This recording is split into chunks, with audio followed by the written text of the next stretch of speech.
Assalamualaikum warahmatullahi wabarakatuh. Jalan-jalan ke rumahnya Pak Ahmad. Di tempat Pak Ahmad makan ketupat.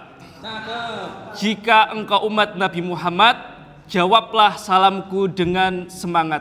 Assalamualaikum warahmatullahi wabarakatuh.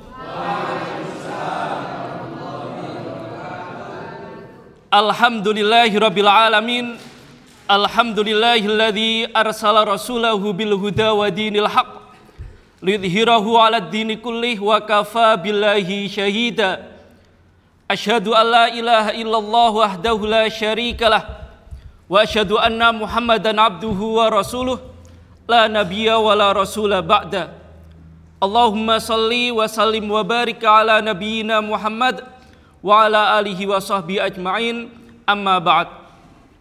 Bapak Ibu jamaah hadirin sekalian yang berbahagia, tentu yang pertama dan paling utama, mari senantiasa kita bersyukur kepada Allah Subhanahu wa taala atas setiap limpahan nikmat, atas setiap karunia, atas setiap anugerah yang kita rasakan, itu benar-benar semata-mata datangnya dari Allah Subhanahu wa taala.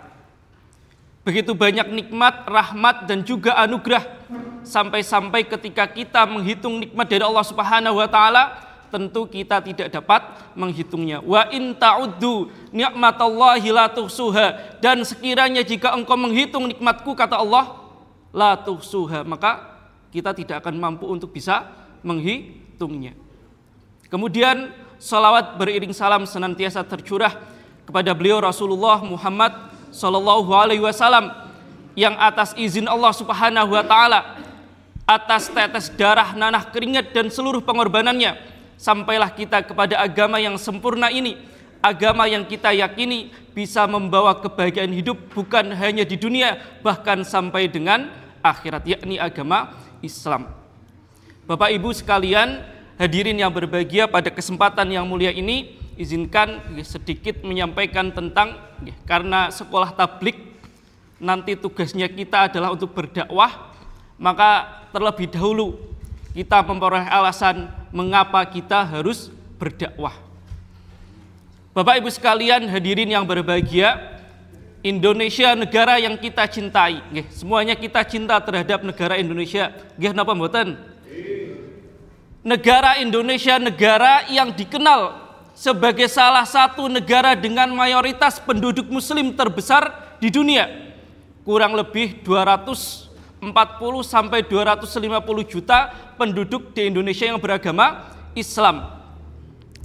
Tapi ada keprihatinan di dalam diri kita. Bagaimana mungkin negara yang mayoritas muslim ini, negara yang Islamnya menjadi mayoritas, tapi mohon maaf, korupsi tumbuh subur, kenakalan dengan berbagai macam bentuknya, kenakalan remaja saja sudah nakal, apalagi dewasa. Itu di dunia nyata, belum lagi di dunia maya. Bagaimana game online, bagaimana pinjaman online, bagaimana judi online, bahkan prostitusi online tumbuh subur di negara yang katanya mayoritas Islam. Di dunia nyata penuh dengan kenakalan, apalagi di dunia maya. Itu tumbuh di negara yang katanya mayoritas Islam.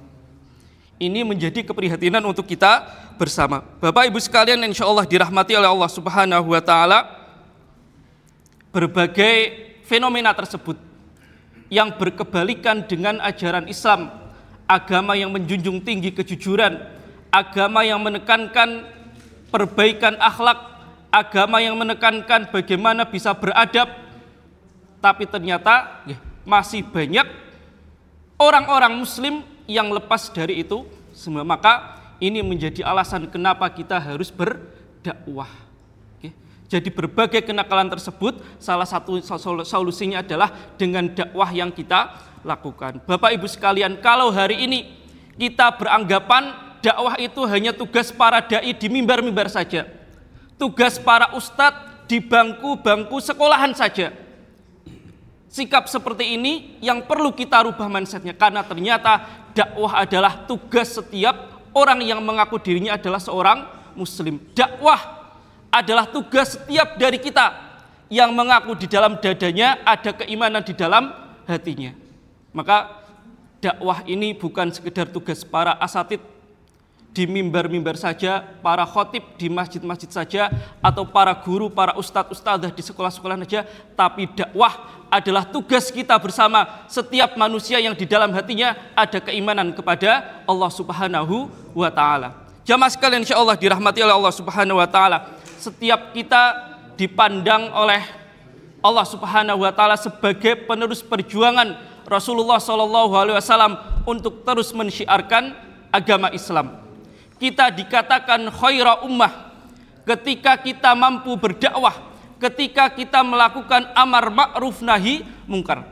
Allah Subhanahu wa Ta'ala berfirman di dalam Qur'annya, begitu luar biasa Allah Subhanahu wa Ta'ala menyampaikan, a'udzubillahi minasyaitonirrajim, kuntum khaira ummatin ukhrijat linnasi ta'muruna bil ma'ruf wa tanhauna 'anil munkar wa tu'minuna billah.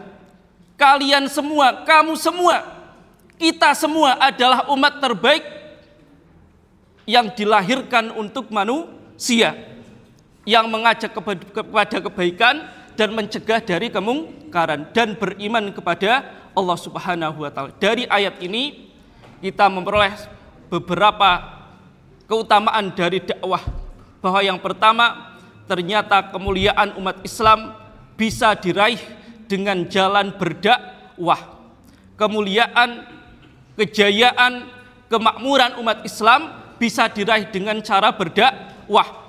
Dan yang kedua, eksis dan tegaknya umat Islam adalah dengan melakukan amar ma'ruf nahi mungkar, mengajak kepada kebaikan dan mencegah dari kemungkaran. Maka Bapak Ibu sekalian, sebagai penutup, ada satu ungkapan yang ini benar-benar harus kita renungkan bersama. Nahnu du'a qabla kulli syai'in. Kita semua adalah dai, penyeru, pengundang, pengajak kepada kebaikan qabla kulli syai'in, sebelum kita menjadi apapun. Kita adalah dai sebelum menjadi guru, kita adalah dai sebelum menjadi petani, kita adalah dai sebelum menjadi pegawai, kita adalah dai sebelum menjadi dokter dan lain sebagainya. Maka tugas dai ini yang perlu kita tekankan di dalam setiap sendi kehidupan kita. Demikian apa yang kami sampaikan. Mohon maaf jika ada baiknya itu datangnya dari Allah Subhanahu wa Ta'ala, ada kesalahan kekurangan itu datangnya dari kami, dan kami mohon maaf yang setulus-tulusnya.